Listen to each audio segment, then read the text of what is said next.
These new fish were supposed to be here on Thursday and today's Saturday. They got here 3 days late due to weather. Nothing you could do about that.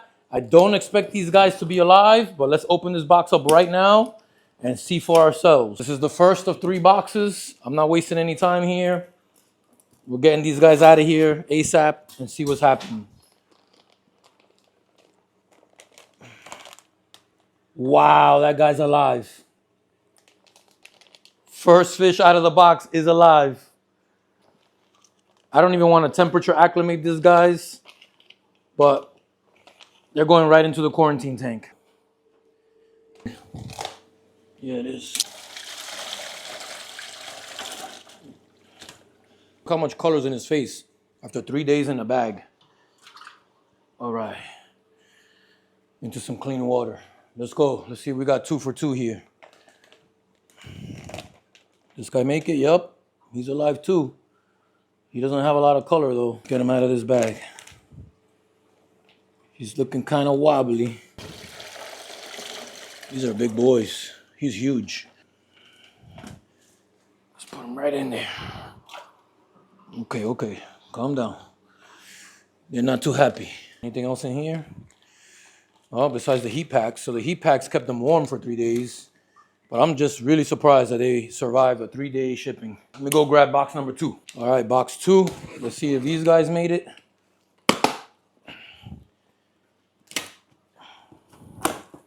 You can see I'm trying to get these guys out of the box quickly. They just got delivered right now. All right, here's a big bag. Oh man, my guy's upside down, but he looks alive. He's moving. He's not looking too good. You see him upside down? But he is moving. He's not dead yet. We're going to get him in the tank right now. This is why I'm not even bothering to acclimate. I'm going to get him in the good water right away. And hopefully they recover quickly. Damn, this guy's beautiful too. All right. See that? This guy's huge. He's not going to do too well, I'm sure. But he is still alive. All right, we'll give him some time. He'll be fine.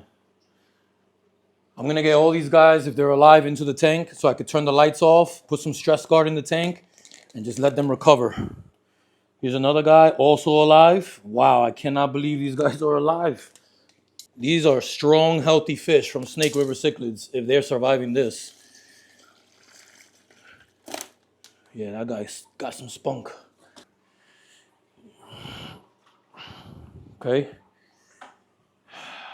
Anything else in this bag? That's it for this one. Okay, box number 3. Okay, last box. Let's see if we could go 5 for 5 right here.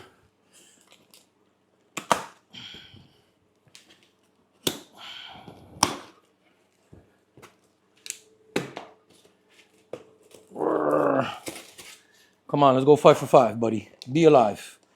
Be alive. Still, I see movement. Not happy, but oh, he looks beautiful. He's pretty. Is he upside down? Yes, he's upside down, but I do see movement. He is alive still. Let's get him out of this bag. Get him into some good water. Okay. That guy's swimming upside down over there. Pink guy's upright now. The 2 pink guys are upright. Oof. Wow. I mean, he's got some energy to him. He just can't straighten himself out right now. This guy's upside down over here too, but he's still breathing. I can see his gills and his fins moving. So I'm going to throw some stress guard in this tank, and I'm going to cut the lights, and I'm going to give them some time. Hopefully they all recover well. I'm surprised that they're even alive right now. Guess what? They all survived. It's been a couple of days since I first got them, and I was amazed to come home after a long weekend to find that they were all alive. This goes to show you how resilient cichlids are. They can handle some stress. And if you want resilient fish like this that can survive something like that, make sure you check out snakerivercichlids.com and use code KAVEFRESH15 for a 15% discount. Now, naturally, they're still skittish and a little scared. That's why they're all hiding under this Amazon root. But it's also because I'm sitting here right in front of the tank right now. They've been mostly in the dark, and I've been staying away from this tank as much as possible to reduce as much stress as possible to help them recover. I did get some good shots of each one though. Here's the Dragon Blood OB. This guy's got some beautiful color on him. He's about 6¼ inches right now. All of these guys are at least 6 inches. If I remember correctly, I think he was the one upside down in the bag when we first took him out. Then we have this beautiful sand diver. He's about 6½ inches, and he has emerged as the tank boss in here. I've seen him picking on everybody at least once or twice. But as you can see right now, hopefully you guys can catch that in the camera, they are starting to stand up to each other, which is a good sign. That means they aren't all pushovers. I don't mind seeing aggression as long as it's coming from all of them equally. I don't want one guy just making everyone else kind of a wuss. So the back and forth aggression is actually a good thing. I like to see it. Here's a 6-inch redfin Borley. He's been swimming around freely lately, not being pushed around by the sand diver. That's a good thing. But you can see some fin damage here in the dorsal fin. And that's probably due to the early couple of days when things were getting settled here. Here's a 6-inch tangerine tiger hat. I think he's got a little problem with his eye. He might have a little bit of a cloudy eye problem going on there. But the Paragard that we're going to treat with, which I'm going to get into shortly, is going to help treat that. And finally, we have a 6½-inch albino super red. This guy is huge and fat and chubby. I love it. And he's mostly keeping to himself in a corner over here. He's been the least aggressive out of all these guys. It's funny that the biggest one is the least aggressive. But being an albino, sometimes they have some issues with their eyesight. So that may be like keeping him calm if you can't see as well as everybody else. Now, mind you, these guys took 3 days in a bag to get to me. They've been in this really small tank for them, for their size, for the last 4 or 5 days so far. And you can see the color that is still on these guys. This is not a very stress-free environment. And even so, they still have brimming color. That has to tell you a lot about the quality of these fish from Snake River Cichlids.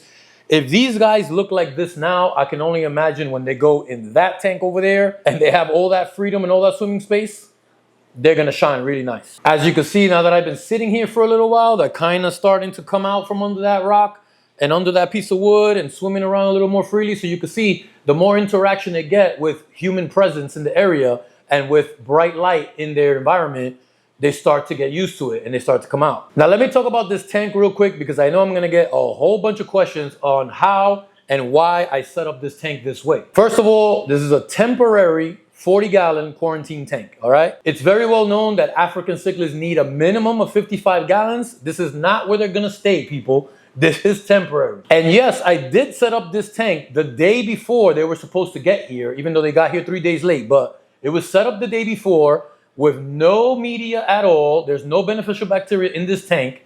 And I'm gonna tell you how I get that done. The very first thing I do is add a SeaChem ammonia alert tab to this tank. Take a good look. It's showing that the ammonia levels are in a safe zone right now, which is what's the very first thing I look at every single day I walk into this room. Yes, I have a sponge filter in here, but that does not mean that I'm trying to actually cycle this tank. It's not going to happen for a couple of reasons. Reason number one is I am water changing this tank every 2 to 3 days, at least a 50% water change, which is really going to slow down the ability to cycle this tank if that's what I was trying to do, but I'm not. And number two, I'm auto-medicating this tank with the QC, the quarantine couple, which is SeaChem Paragard and SeaChem Metroplex. By using these two medications, I cover all of the bases: internal, external, parasitic, fungal, viral, what's the other one?